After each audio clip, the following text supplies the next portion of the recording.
الحمد لله رب العالمين وبه نستعين والصلاة والسلام على سيدنا محمد وعلى آله وأصحابه ومن تبعهم بإحسان إلى يوم الدين. اللهم افتح علينا حكمتك وانشر علينا من خزائن رحمتك يا أرحم الراحمين. ربنا اشرح لنا صدورنا ويسر لنا أمورنا واحلل عقدة من ألسنتنا يفقه أقوالنا. ربنا زدنا علما وارزقنا فهما. سبحانك لا علم لنا إلا ما علمتنا إنك أنت العليم الحكيم. اللهم ارزقنا متابعة النبي صلى الله عليه وسلم أولا وآخرا وظاهرا وباطنا وقولا وفعلا ونية وعبادة وعملا صالحا. اللهم اجعلنا من الذين يستمعون القول فيتبعون أحسنه. اللهم آمين. Muslimin, tuan-tuan yang dimuliakan oleh Allah Subhanahu wa taala, alhamdulillah, segala puji bagi Allah. Marilah sama-sama kita perbaiki dan perbetulkan niat kita pada malam ini. Moga-moga keberadaan kita, kehadiran kita dalam kuliah ini, dalam majlis ilmu ini adalah kerana Allah Subhanahu wa taala, demi meraih cinta Allah Subhanahu wa taala, demi mempelajari ilmu-ilmu Allah Subhanahu wa taala, dan demi mengikuti teladan dan petunjuk pesuruh Allah Subhanahu wa taala Nabi kita Muhammad sallallahu alaihi wasallam. Tuan-tuan yang dirahmati oleh Allah, alhamdulillah, malam ini insya-Allah dengan izin Allah kita akan meneruskan bacaan kitab Ar-Rahiq Al-Makhtum Sirah Nabi Muhammad sallallahu alaihi wasallam dalam bab yang mengkaji tentang perang Tabuk. Insya-Allah pada malam ini kita akan meneruskan siri wallahualam ketiga ke keempat. Saya pun lupa kira. Tapi insya-Allah malam ini ialah episod sambungan kepada penceritaan ataupun peristiwa setelah Rasulullah sallallahu alaihi wasallam keluar daripada Madinah bersama dengan 30,000 orang tentera Islam menuju ke Tabuk untuk bertemu dengan tentera Rom. Dan minggu lepas kita sudah pun membaca beberapa kisah yang mana kisah-kisah tersebut tertumpu pada beberapa orang individu sahabat Nabi radhiyallahu anhum ajma'in. Siapa nama tuan-tuan? Kalau masih ingat, yang pertama Abu Dzar Al-Ghifari radhiyallahu anhu, dan yang kedua Abu Khaythamah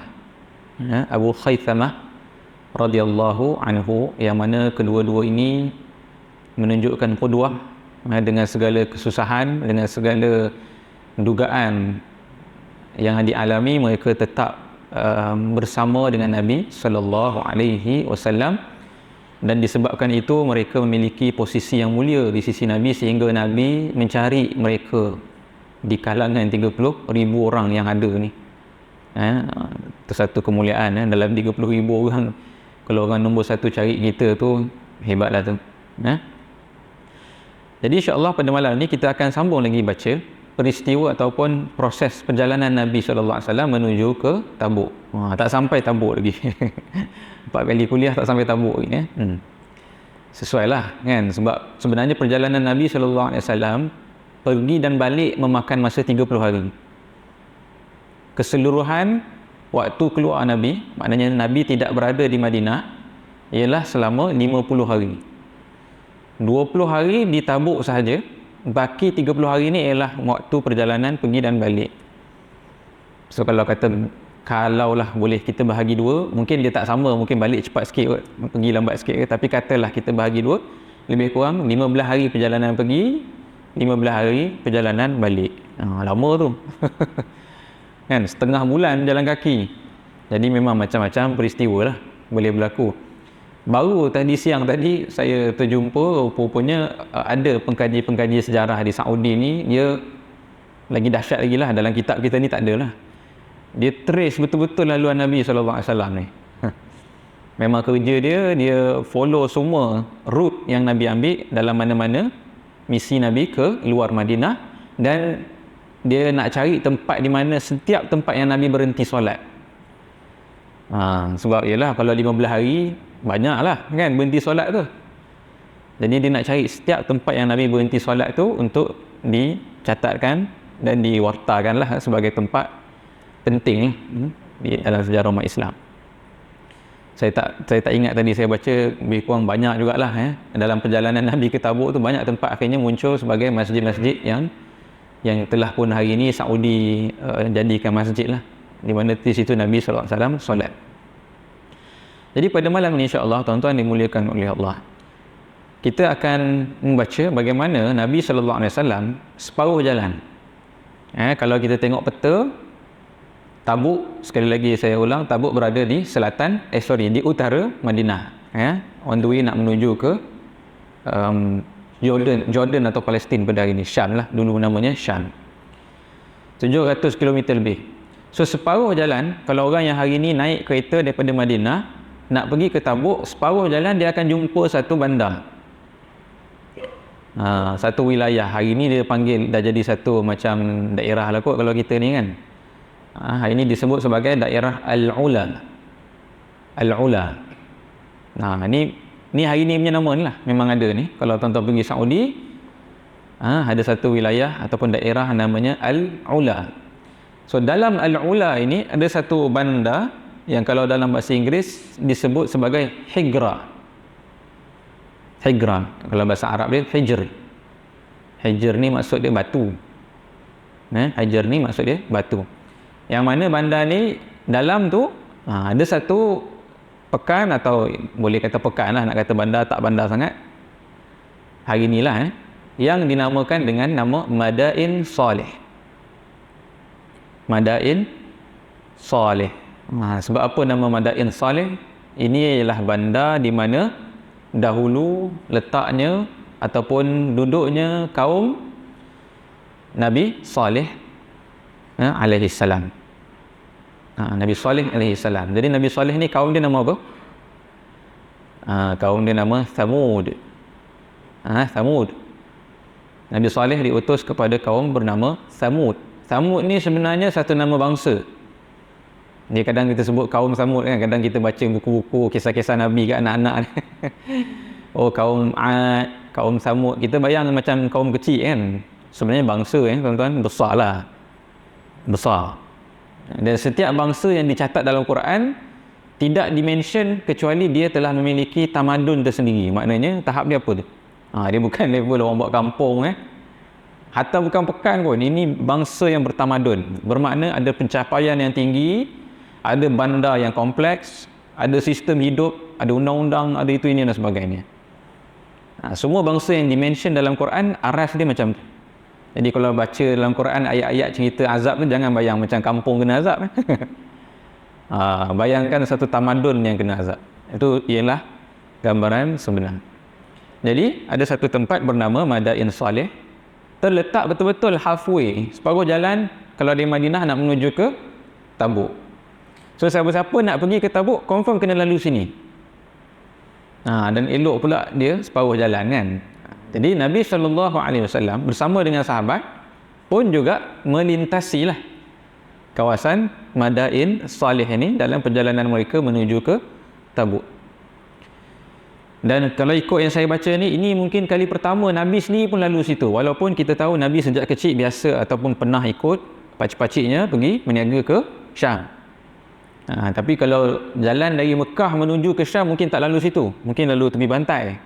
Madain Saleh ni dia tengah sikit. Dia bukan jalan tepi pantai. Bukan coastal punya jalan lah kan.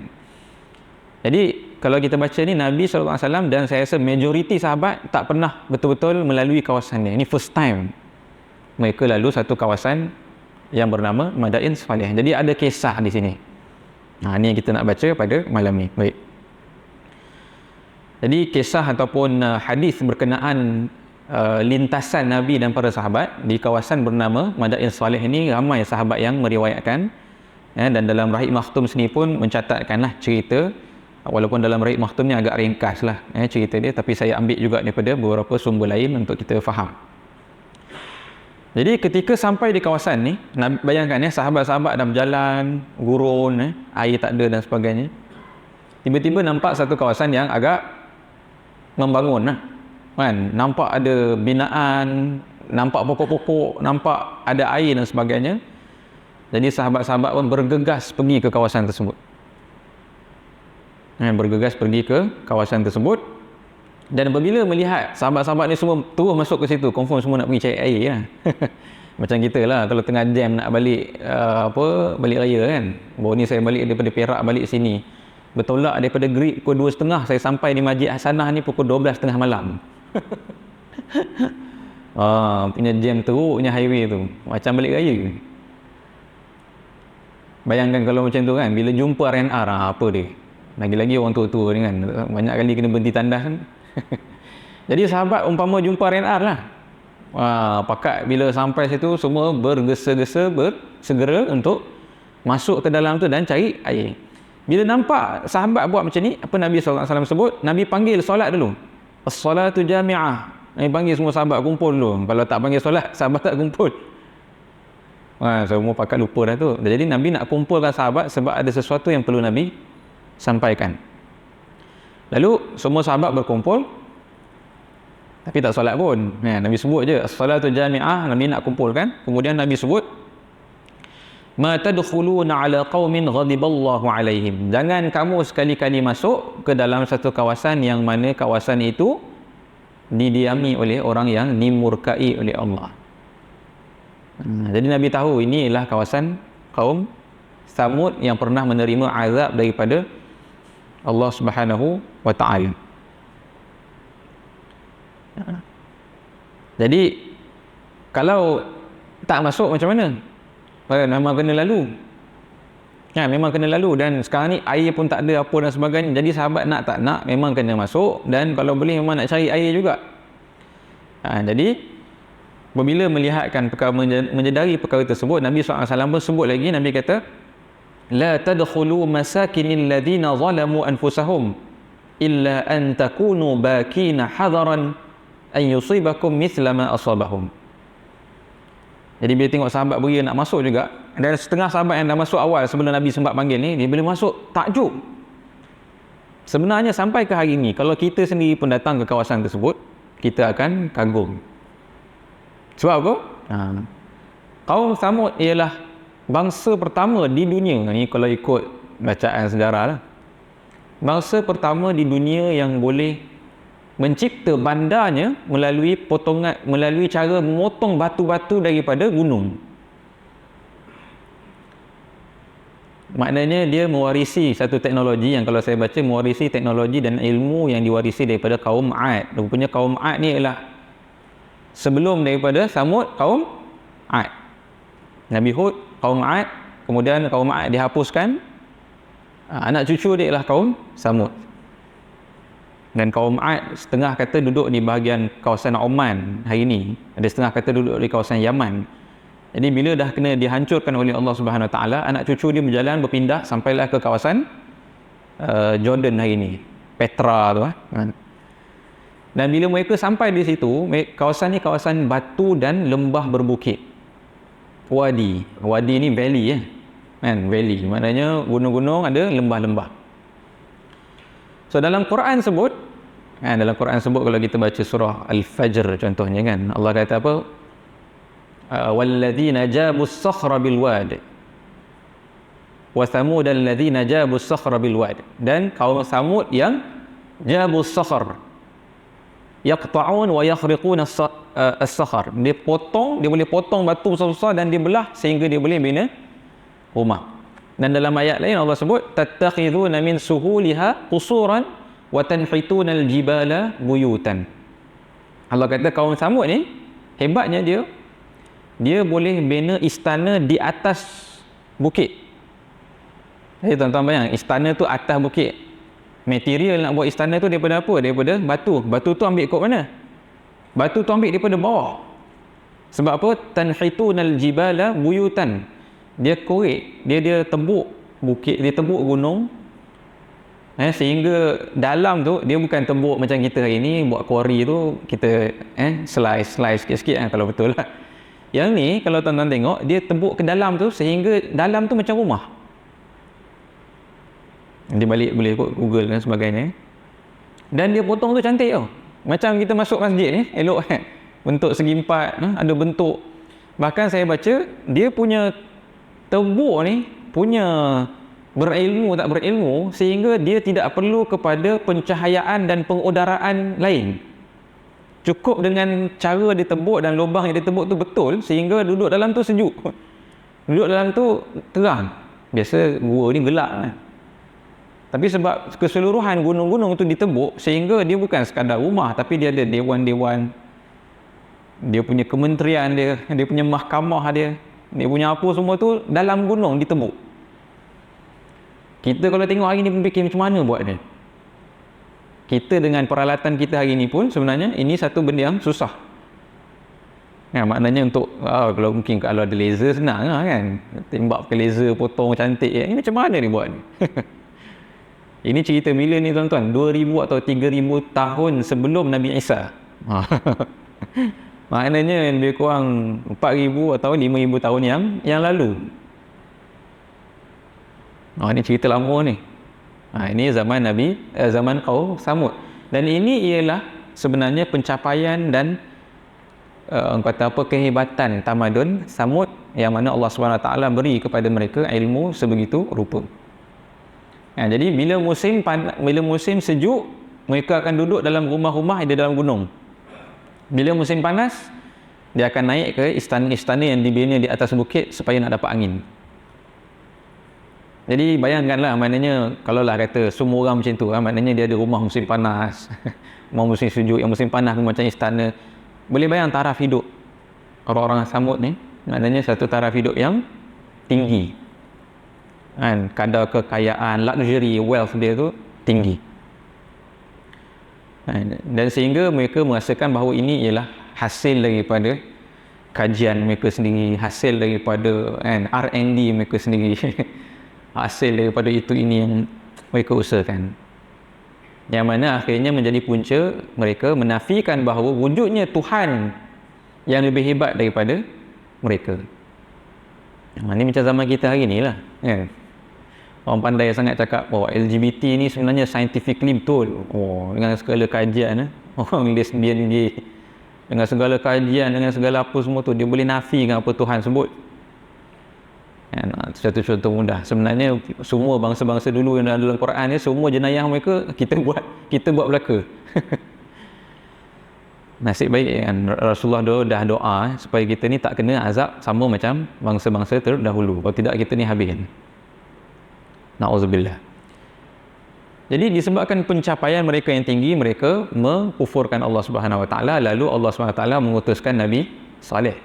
Dan Nabi Saleh disebut dalam Quran sebagai Nabi yang bukan daripada kalangan orang miskin dalam Bani Thamud, tetapi orang yang hampir-hampir dah nak dilantik menjadi raja kepada Bani Thamud. So someone from a status yang tinggi dalam masyarakat.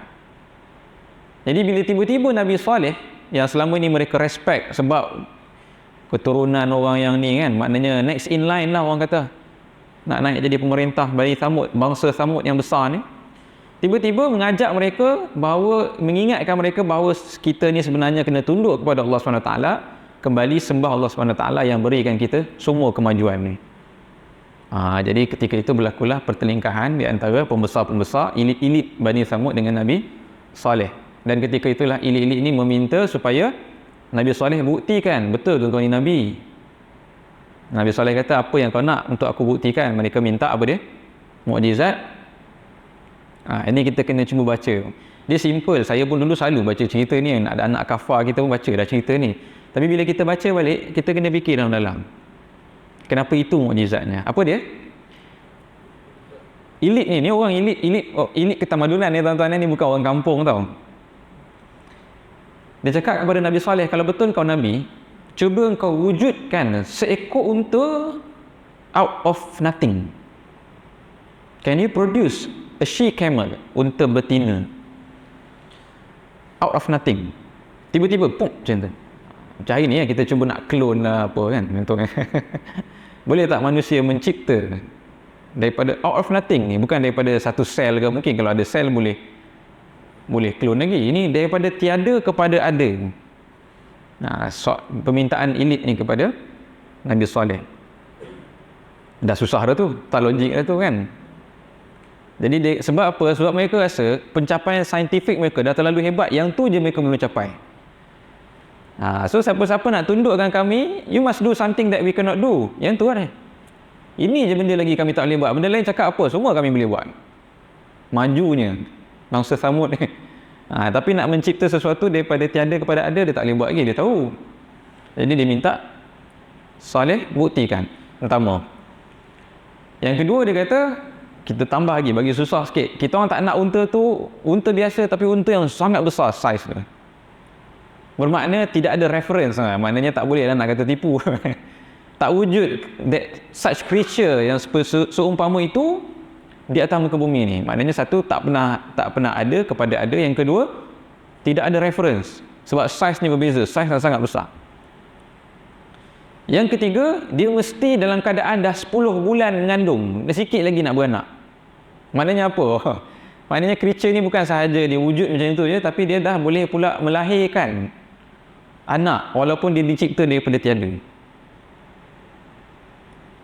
Dan yang keempat, ini kalau dalam Quran cerita simple je, Allah sebut unta je, tapi ini maknanya daripada tafsir-tafsir lah.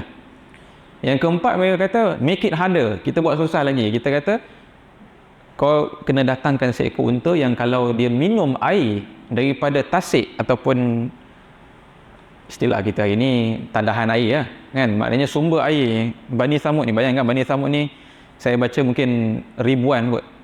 Kawasan tu ada ribuan penduduk. So mereka ada satu kawasan sumber air.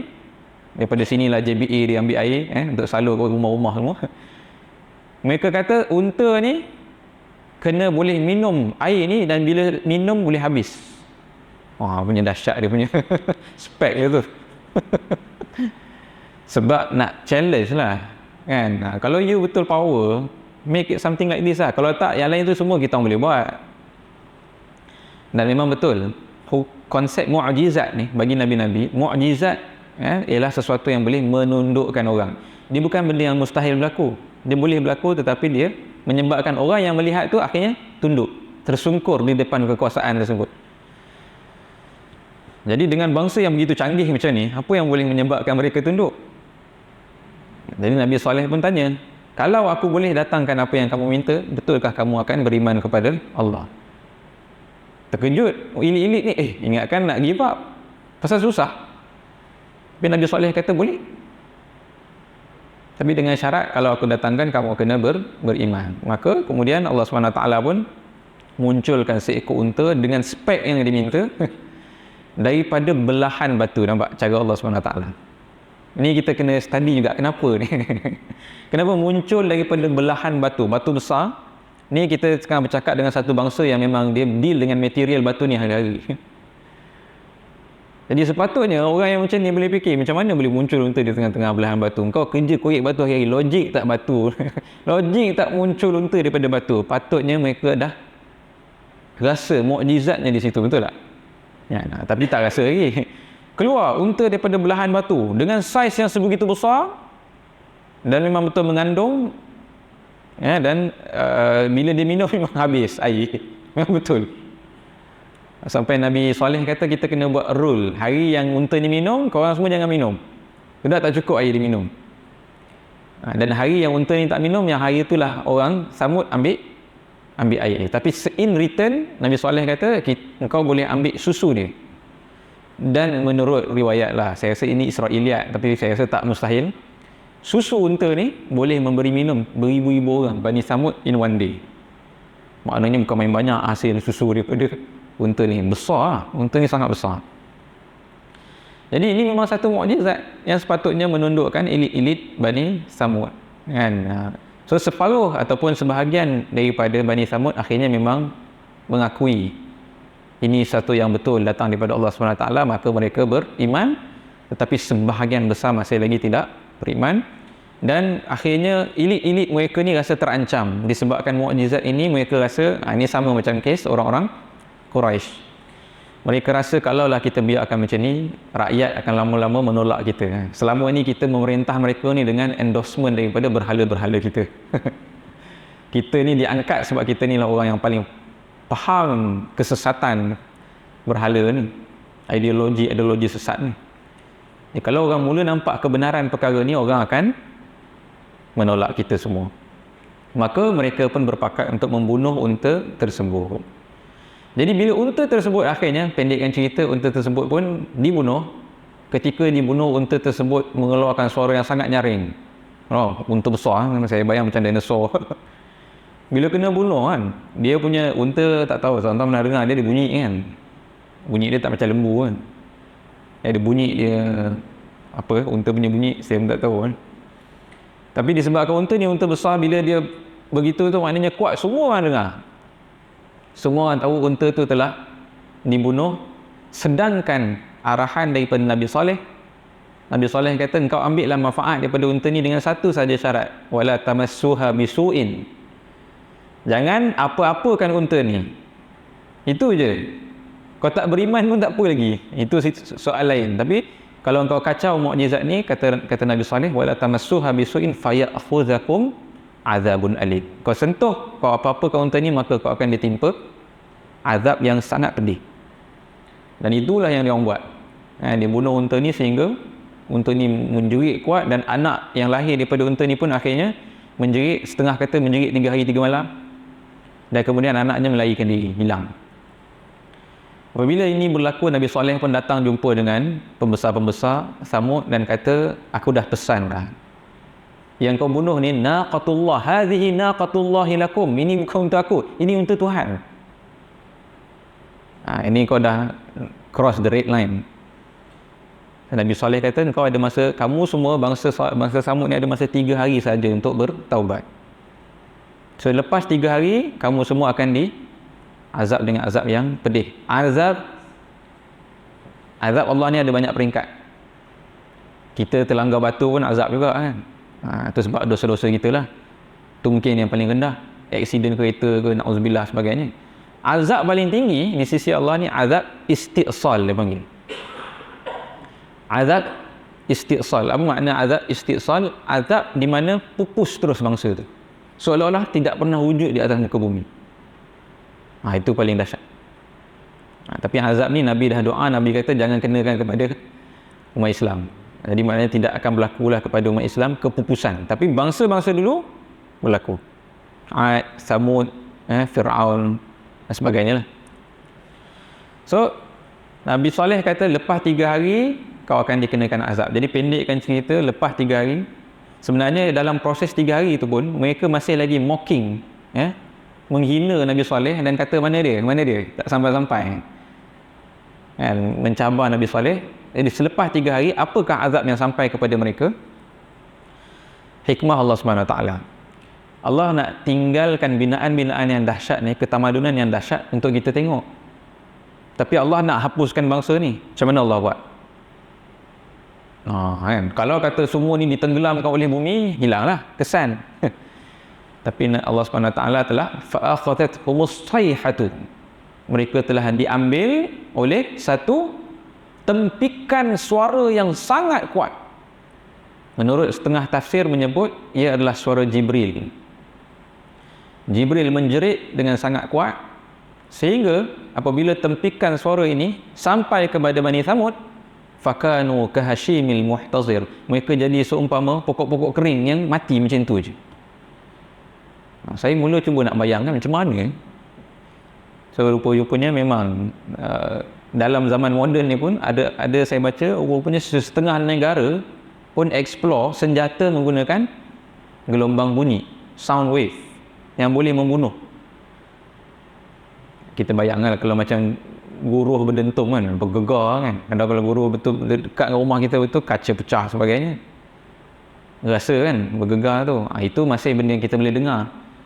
Tapi kalau kata lebih dahsyat lagi gelombang tu kan, sehingga saya baca secara saintifiknya boleh ke tahap menghancurkan organ-organ dalaman kita. Bahkan ada setengah saya baca dulu pernah berlaku letusan gempa bumi Krakatoa Ni bukan zaman ni, zaman dulu sikit.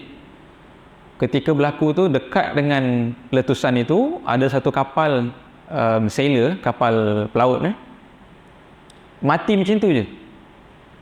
Rupanya mereka tak dengar pun letusan tu, sebab dia tak sempat dengar lagi, gelombang bunyi tu dah hancurkan diri dia dulu.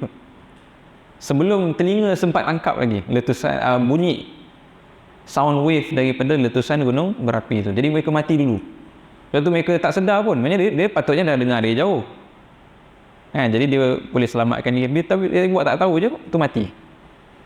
Ni gambaran simple lah macam mana azab yang dikenakan oleh Allah kepada Bani Samud, yang mana setelah dikenakan azab ini seolah-olah tak pernah wujud satu bangsa pun duduk ni ketamadunan. Kalau orang datang balik tengok sunyi, apokalips kan, bandar kosong, bandar yang cantik canggih tapi tak ada orang duduk.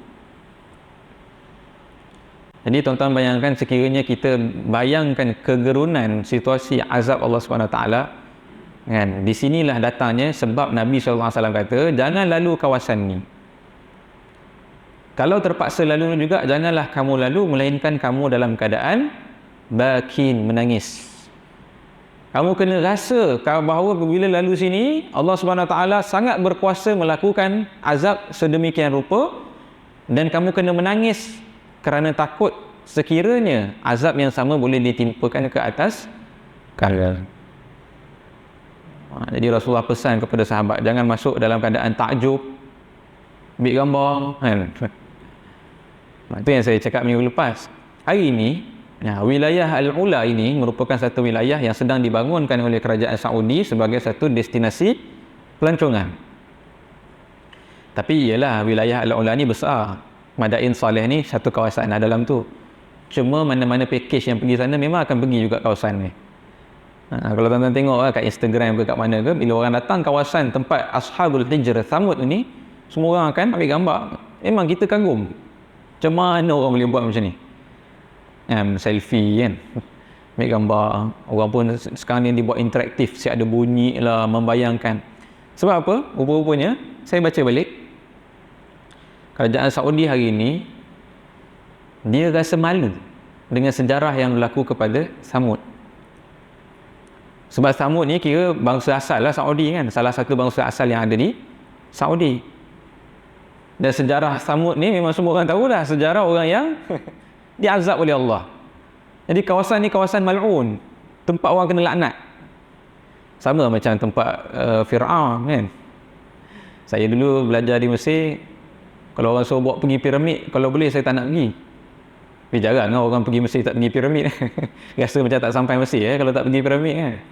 Tapi saya kata kalau nak pergi tengok kan, ambil gambar balik kan. Tempat ni mal'un, tempat ni tempat orang kena laknat. Kalau orang Melayu istilah dia ada badi dia. Dan nanti kita akan baca Nabi SAW pun tak suka tempat macam ni. Nanti ada sahabat, nanti kita akan baca cerita apa berlaku. Jadi hari ini bila dalam kerajaan dalam Saudi ni dia kata kita ada tempat yang dilaknat. Dia rasa malu. Ni kerajaan hari ini ni. Dia rasa malu. Sedangkan betul datanglah penasihat dari barat ni. UNESCO-nya apanya semua datang jumpa kerajaan Saudi, dia kata this should be a heritage that you should be proud of. Ini sebetulnya satu warisan yang kamu banggakan. Ini ketamadunan. Mana ada bangsa lain datang muka bumi ni boleh korek batu dan bina rumah dalam gunung sebagaimana yang dibuat ni. Kat US tak ada, kat Europe tak ada, mana-mana tempat tak wujud. Hanya di sini sahaja ada. So this should be satu aset kepada negara kamu untuk menarik pelancong datang dan membentuk budaya Saudi moden hari ini. Maka di atas nasihat daripada penasihat-penasihat barat ini pun kerajaan Saudi pada hari ini mengambil inisiatif menghidupkan semula kawasan Al-Ula ini. Kalau tuan-tuan boleh buka website dia ada Al-Ula Tourism dan sebagainya. Memang dahsyat lah. Siap ada situ dia buat satu dewan, nama dewan ni Maraya. Dewan tu daripada kaca. Hari tu tak silap saya siapa jumpa Muhammad bin Salman Putera Mahkota tu, dia kalau bawa, dia bangga lah, itu hasil dia tu. Kalau ada orang luar pemimpin negara luar datang, dia akan bawa ke situ. Maknanya satu kejayaan untuk diubah satu tempat yang merupakan satu titik hitam di negara dia kepada satu tempat yang boleh dibanggakan. Ini sedang berlaku hari ini. Sebelum ni sebenarnya ulama-ulama Saudi keluar fatwa dah, jangan dijadikan Madain Saleh ni sebagai tempat tarikan. Satu. Yang kedua, jangan dijadikan sebagai tempat tanam tanaman, sebab sebenarnya sampai ke hari ni kalau tanam apa-apa kat situ subuh. Jadi memang dulu bangsa Samud ni ilmu mereka boleh cari tempat yang subuh. Kawasan itu memang kawasan yang subuh. Sumbernya apa dan sebagainya, sebab tu dia boleh bina tamadun situ. Kalau tak subuh tak berlaku kan. Tapi disebabkan, ini saya baca, maknanya bila Nabi SAW, bila sahabat lalu situ, ada setengah sahabat pergi minum air, dahaga kan. Nabi kata jangan minum air tu, buang balik air. Ada setengah sahabat ambil air tu dan dia jumpa mungkin gandum ke apa di situ, dan mereka sempat uli sikit, buat dough, buat simpan, buat stok ajinah ni dough lah, yang mana nanti kalau lapar boleh bakar lah, jadi roti kan, nak makan. So bila Nabi lalu situ, Nabi dengar ada sahabat yang ambil gandum dan air di situ untuk buat dough. Nabi kata, campak bagi unta makannya, kamu jangan makan. Air-air yang kamu ambil dalam bekal tuang balik, buang kan. So Nabi nak kata apa? Jangan makan dan jangan minum daripada sumber yang datang daripada tempat yang Allah Subhanahu Wa Taala pernah azab.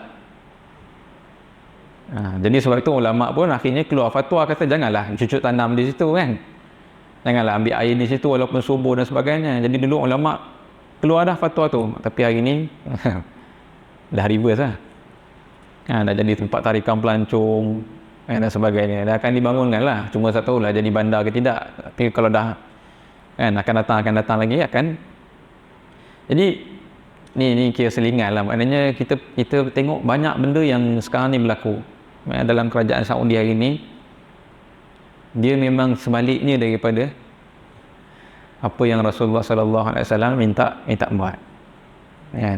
Jangan percaya dengan Yahudi, jangan berkawan dengan Yahudi. Sekarang ada usaha untuk berkawan dengan Israel daripada pihak Saudi.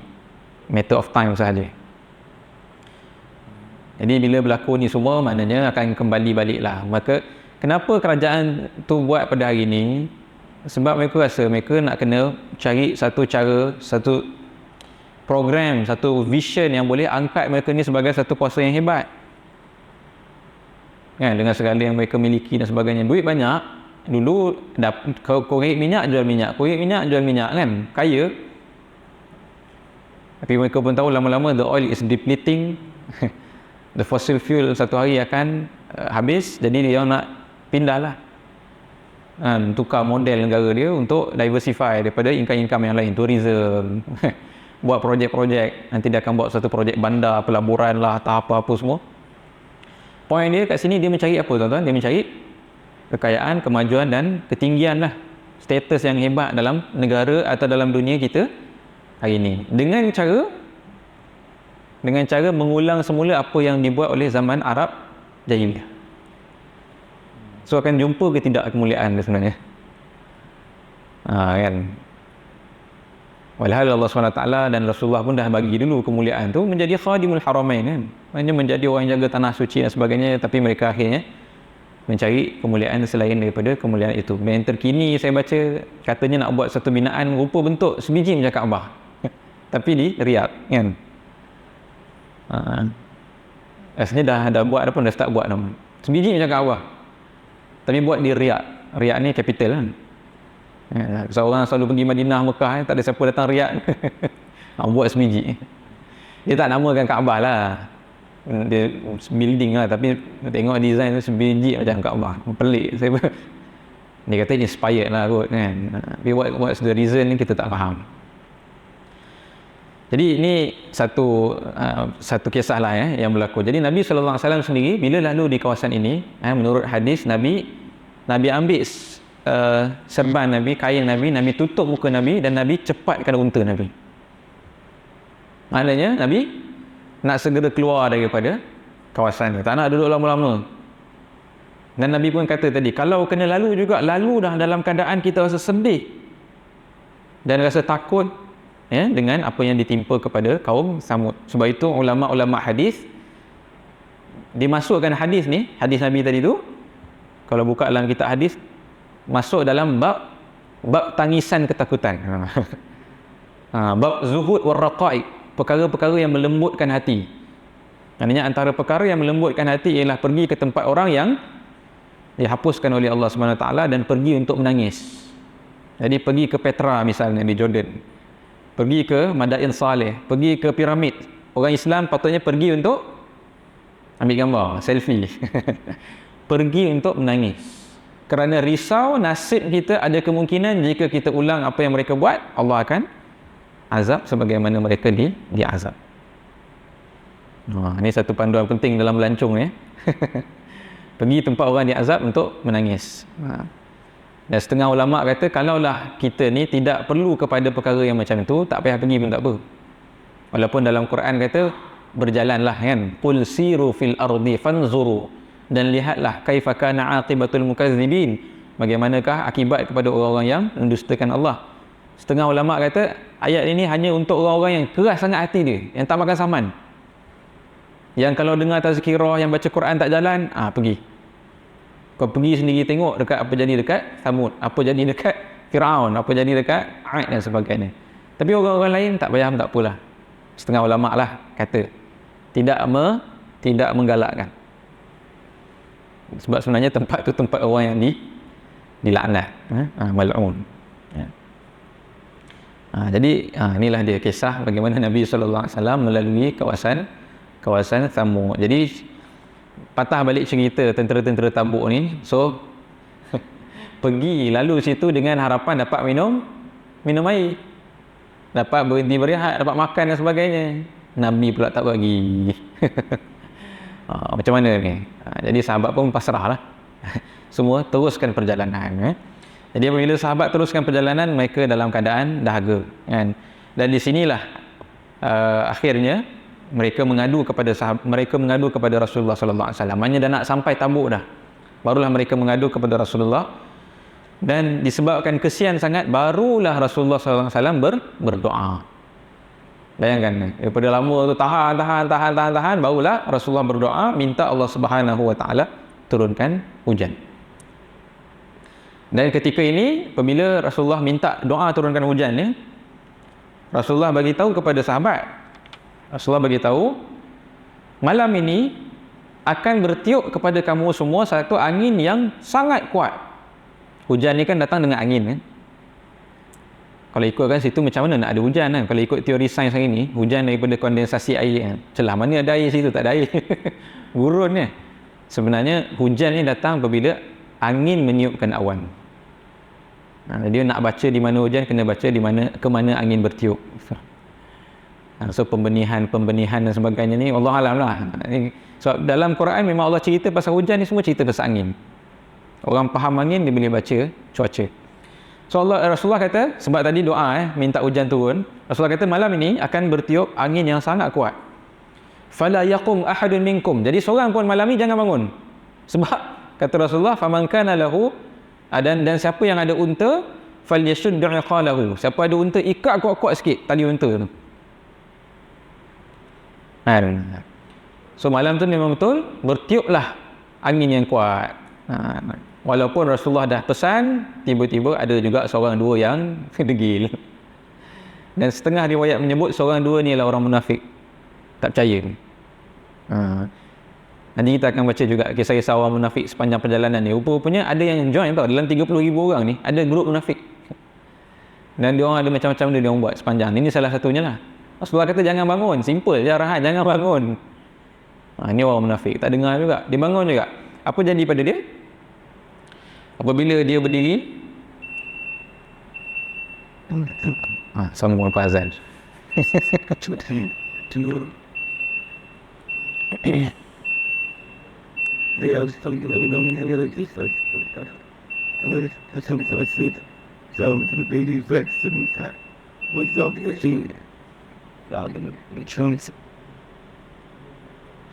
Tak masuk lagi?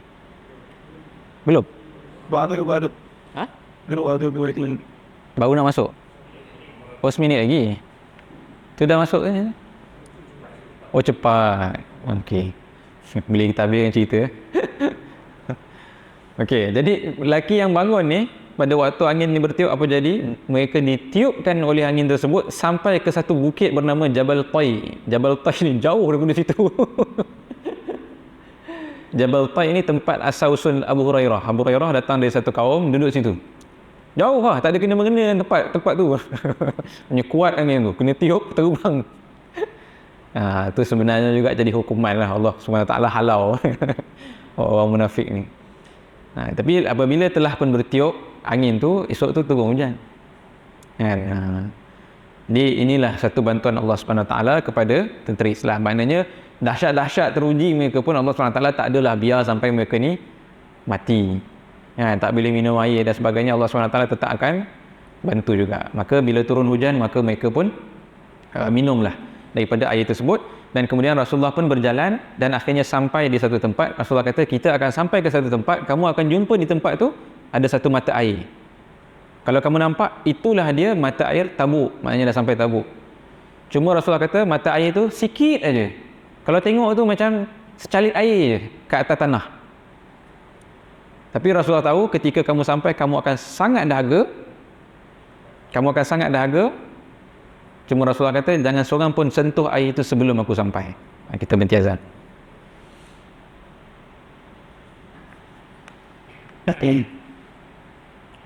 Tuan-tuan, saya habiskan sikit sebab dah sampai dah di Tabuk tadi.